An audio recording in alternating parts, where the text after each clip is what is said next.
तो दोस्तों 3 साल के इंतजार के बाद फाइनली अब पुष्पा मूवी का सेकंड पार्ट रिलीज हो गया है, जिसने पहले ही दिन सभी बॉक्स ऑफिस रिकॉर्ड तोड़ दिए हैं। अल्लू अर्जुन की एक्टिंग ने इस फिल्म के पहले पार्ट को सुपरहिट बनाया था और इस बार उनकी परफॉर्मेंस ने इसके सीक्वल को ब्लॉकबस्टर बना दिया है। एक्शन और एंटरटेनमेंट से भरपूर ये मूवी पहले से भी ज्यादा बड़ी और इंटरेस्टिंग है। अगर आप इस फिल्म को अच्छी तरह समझना चाहते हैं तो ये वीडियो देखते रहिए। आज मैं पुष्पा 2 द रूल मूवी को शॉर्ट में एक्सप्लेन करूंगा, तो चलिए शुरू करते हैं।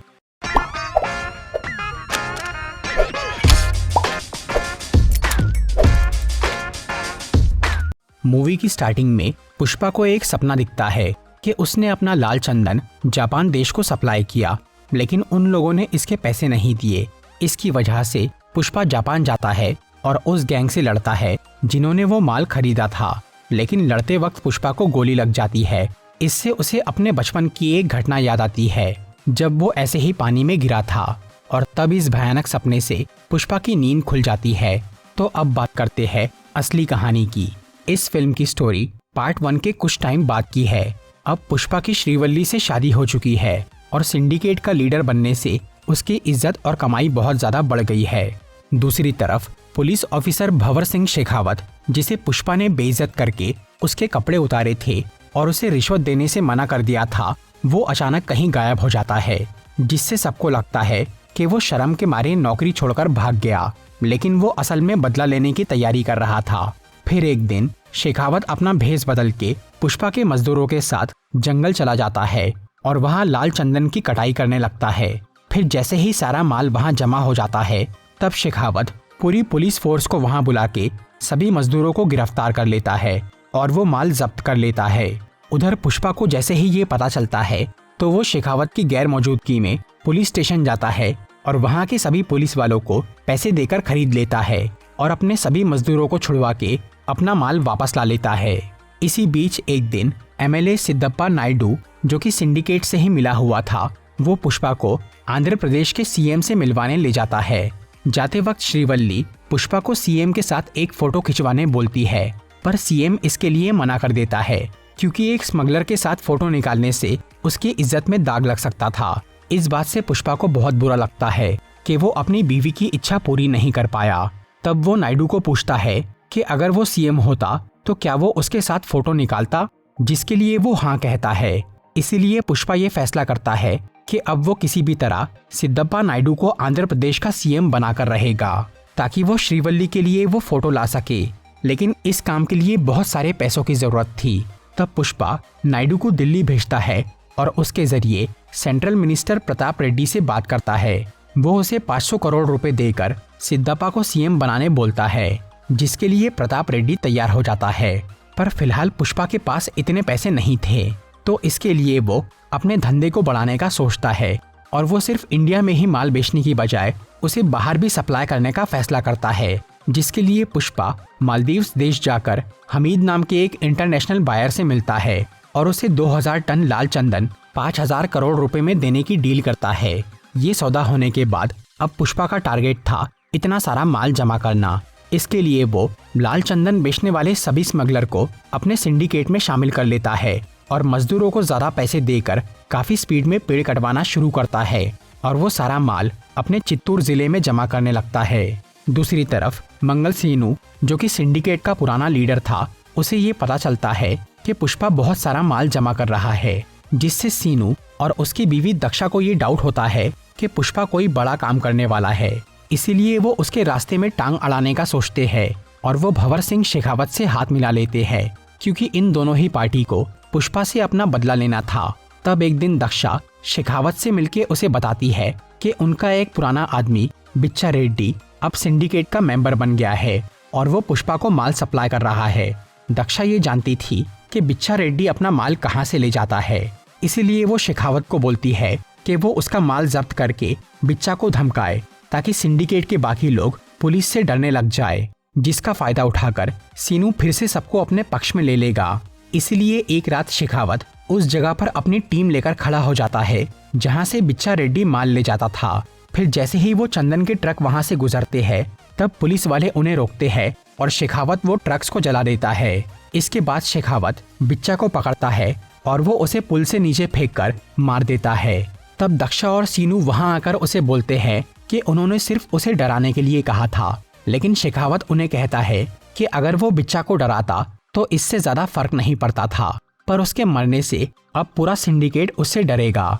फिर जैसे ही बिच्चा रेड्डी की मौत की खबर फैलती है तो सच में सिंडिकेट के लोग शेखावत से डरने लग जाते हैं और वो सब मंगल सीनू को फिर से सिंडिकेट का लीडर बनाने की बात करते हैं ताकि पुष्पा और शेखावत के झगड़े में उनकी जान न जाए। और इस हादसे के लिए सब लोग एमएलए नायडू को दोषी ठहराते हैं क्योंकि उसी ने पुष्पा को सिंडिकेट का लीडर बनाया था। इसीलिए नायडू जाकर शेखावत से मिलता है और इस मैटर को शांति से सॉल्व करने की बात करता है। लेकिन भंवर सिंह को बहुत गुस्सा चढ़ा था, वो पैसे लेकर भी शांत नहीं हो रहा था। इसीलिए नायडू बोलता है कि अगर वो पुष्पा से उसे सॉरी बुलवा दे तो क्या वो उसे माफ कर देगा। तो शेखावत इसके लिए राजी हो जाता है और फिर वो एक बहुत बड़ी पार्टी रखता है ताकि वो सबके सामने पुष्पा को नीचा दिखा सके। उधर सिंडिकेट के सभी मेंबर्स पुष्पा पे ये दबाव डालते हैं कि वो शेखावत से माफी मांग ले। फिर जिस दिन वो पार्टी रहती है तब पुष्पा बहुत पी लेता है और सबकी बातों में आकर शेखावत के पास जाता है और उसे सॉरी बोल देता है। इससे शेखावत और बाकी सब लोग बहुत खुश होते हैं कि उन्होंने पुष्पा राज को झुका दिया। लेकिन सॉरी बोलने के बाद घर जाते वक्त पुष्पा को होश आता है और उसे ये महसूस होता है कि उसने बहुत बड़ी गलती कर दी। इसीलिए वो दोबारा उस पार्टी में जाता है और शेखावत को एक स्विमिंग पूल में गिराकर वहां टॉयलेट कर देता है। इसकी वजह से शेखावत बहुत भड़क जाता है और पुष्पा को मारने की कोशिश करता है। तब सब लोग उसे शांत करते हैं। फिर शेखावत पुष्पा को बोलता है कि अब वो उसे मारेगा नहीं, बल्कि वो उसका सारा माल जब्त करके उसे कंगाल कर देगा। इस पे पुष्पा भी उसे चैलेंज करके बोलता है कि अगले सोमवार को उसका 2000 टन माल चेन्नई जाने वाला है। अगर उसने एक भी लकड़ा पकड़ लिया तो वो खुद सिंडिकेट छोड़ के फिर से मजदूर बन जाएगा। फिर जब सोमवार का दिन आता है तब शेखावत अपनी पूरी पुलिस की फौज लेकर हर चेक पोस्ट की घेराबंदी कर देता है और वहाँ उन ट्रक्स के आने का इंतजार करता है। लेकिन जब वो माल वहाँ से नहीं गुजरता तब उन्हें डाउट होता है और वो नदी में देखते हैं जिसके अंदर पानी नहीं था क्योंकि पुष्पा ने नदी को खाली करा दिया था और वो वहाँ से अपने ट्रक भेज रहा था। शेखावत को जैसे ही ये समझ में आता है तो वो अपनी टीम को नदी के रास्ते भेजकर उन ट्रक्स को पकड़ने बोलता है, लेकिन पुष्पा के साथी उनका रास्ता रोक देते हैं।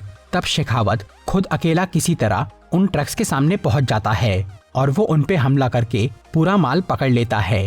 फिर वो सीनू और दक्षा को वहां बुलाकर सेलिब्रेट करता है और मीडिया को बताता है कि उसने पुष्पा का 2000 टन माल पकड़ लिया है। पर तभी सीनू उसे बोलता है कि वो असली माल नहीं है, बल्कि एक दूसरा सस्ता लकड़ा है जो कि लाल चंदन जैसा ही दिखता है। फिर पुलिस वालों को एक बैलगाड़ी मिलती है जो कि वो माल पकड़ते वक्त बीच में आई थी।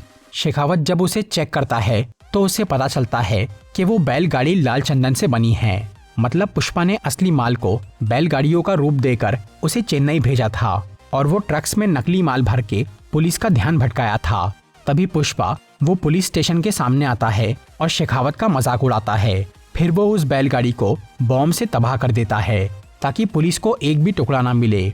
इस सब के बीच एक दिन काली माँ की बहुत बड़ी पूजा होती है जहाँ पुष्पा के परिवार वाले और दोस्त सब लोग जमा होते हैं। वहाँ अचानक सबको पता चलता है कि श्रीवल्ली प्रेग्नेंट है। ये सुनकर पुष्पा माँ काली का रूप लेता है और पूजा में नाच के अपने लिए एक बेटी की प्रार्थना करता है। क्योंकि पुष्पा का कोई सरनेम नहीं था, इसीलिए वो चाहता था कि उसे एक बेटी हो ताकि शादी के बाद उसे नया नाम मिल सके।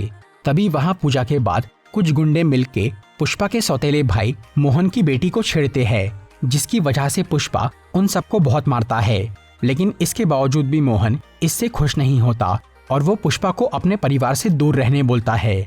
तब श्रीवल्ली मोहन की बहुत बेइज्जती करती है और वो लोग वहाँ से चले जाते हैं। इस सब के बाद पुष्पा अपने माल को चेन्नई से आगे रामेश्वरम भेजता है, जहाँ से वो चंदन श्रीलंका जाने वाला था और वहाँ से मालदीव्स का हमीद उसे दूसरे देशों में बेचने वाला था।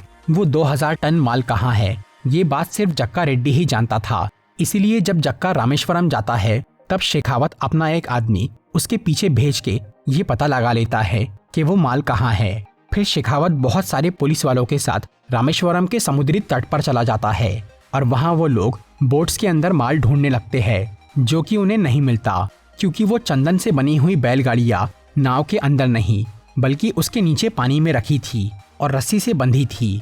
इसीलिए जैसे ही वो पुलिस वाले बोट से बाहर आते हैं तब वो नाव वाले उस माल को लेकर श्रीलंका की तरफ बढ़ने लगते हैं, जो कि वहां से पास में ही था। शेखावत उन बोट्स का पीछा करता है, लेकिन वो लोग बॉर्डर क्रॉस कर लेते हैं। उन फिशिंग बोट्स को बॉर्डर क्रॉस करना अलाउड था, लेकिन इंडियन पुलिस वाले वहां नहीं जा पाते।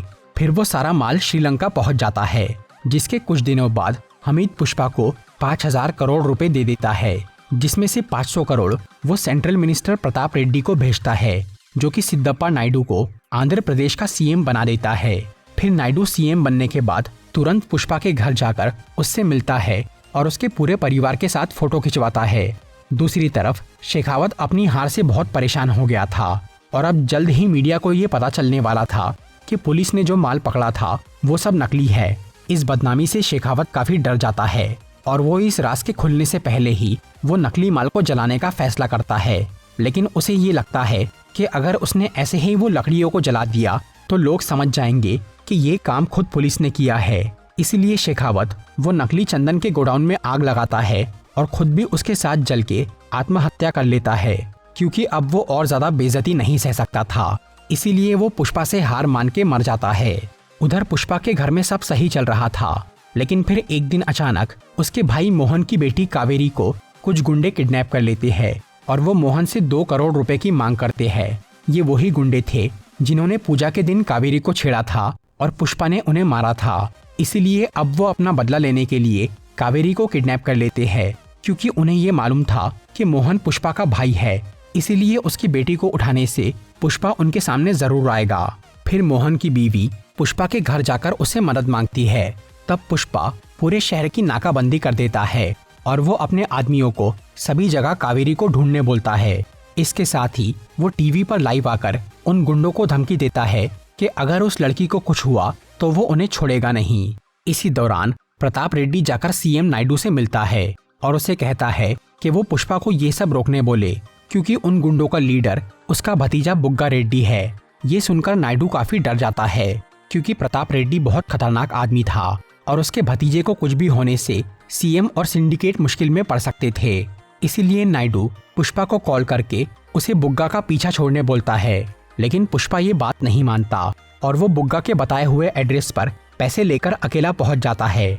वहां उन सब गुंडों ने पुष्पा को मारने का प्लान बनाया था, इसीलिए वो पैसे लेकर भी पुष्पा के हाथ पैर बांध देते हैं और उसे पीटना चालू करते हैं। इसके अलावा वो कावेरी के साथ भी बुरा सलूक करते हैं। तब पुष्पा हाथ पैर बंधे होने के बावजूद भी उन सबको मारना शुरू करता है। फिर वो अपनी रस्सी काट के सभी गुंडों को खत्म कर देता है। आखिर में वो बुग्गा को मारने ही वाला था, पर तब केशव और बुग्गा का बाप वहां आकर पुष्पा को रोकने की कोशिश करता है, लेकिन फिर भी वो उसे मार डालता है। तब बुग्गा का बाप गुस्से में कावेरी को वहां से ले जाने लगता है। इसीलिए पुष्पा उसे भी मार देता है और कावेरी को बचा लेता है, जिसकी वजह से अब मोहन का दिल पिघल जाता है और वो पुष्पा को अपना भाई मान लेता है, क्योंकि उसने अपनी भतीजी के लिए इतनी बड़ी जंग लड़ ली थी। फिर कुछ दिन बाद कावेरी की शादी तय होती है और मोहन उसकी शादी का कार्ड लेकर सबसे पहले पुष्पा के घर आता है, लेकिन पुष्पा उससे मिलने नहीं आता। तब मोहन उसकी माँ से माफी मांगता है और बोलता है कि अगर वो लोग उस शादी में नहीं आए तो वो शादी नहीं होगी। फिर मोहन वहाँ से चला जाता है और श्रीवल्ली वो शादी का कार्ड पुष्पा को दिखाती है, जहाँ परिवार के लोगों में पुष्पा के घर वालों का भी नाम शामिल था। ये देखकर पुष्पा का भी दिल पिघल जाता है और वो मोहन को माफ कर देता है। इसके बाद शादी का दिन आता है, जिसमें पुष्पा और उसके घर के सब लोग जाते हैं और पूरा परिवार एक हो जाता है। दूसरी तरफ प्रताप रेड्डी के घर में उसके भाई और भतीजे की शोक सभा चल रही थी, जहां सिंडिकेट के कई लोग और पुष्पा के सभी दुश्मन आए थे। वहां जॉली रेड्डी भी जाता है, जिसे पिछले पार्ट में पुष्पा ने पीटकर बहुत घायल कर दिया था। जॉली अब थोड़ा ठीक हो गया था, इसीलिए वो पुष्पा से बदला लेने के लिए प्रताप रेड्डी से मिल जाता है। इसके अलावा प्रताप रेड्डी ने एक नए आदमी से हाथ मिला लिया था, जो कि कावेरी की शादी में गिफ्ट के रूप में एक बॉम्ब भेजता है और उसे दूर खड़े होकर ब्लास्ट कर देता है। यह आदमी शेखावत भी हो सकता है, जो कि अब तक मरा नहीं हो, या फिर पुष्पा का कोई और दुश्मन। उस बॉम्ब ब्लास्ट में शायद पुष्पा के परिवार वाले मर जाएंगे और वो अकेला जिंदा बच जाएगा, क्योंकि अभी इस मूवी का तीसरा पार्ट आने वाला है, पुष्पा 3 द रैम्पेज, जिसमें पुष्पा अपने परिवार वालों की मौत का बदला लेगा। तो दोस्तों, ये था पुष्पा 2 मूवी का एक्सप्लेनेशन। अगर आपको ये वीडियो अच्छी लगी हो तो इसे लाइक और शेयर ज़रूर करिए और ऐसी ही इंटरेस्टिंग वीडियोस देखने के लिए सब्सक्राइब कीजिए हमारा चैनल और इस बेल आइकन को दबाइए ताकि आपको हमारी वीडियोस सही टाइम पर मिल सके। I'm walking alone, the streets are empty. The only thing I can see is my own silhouette. I'm getting stronger, step by step. The clock is ticking, but there's no time for me.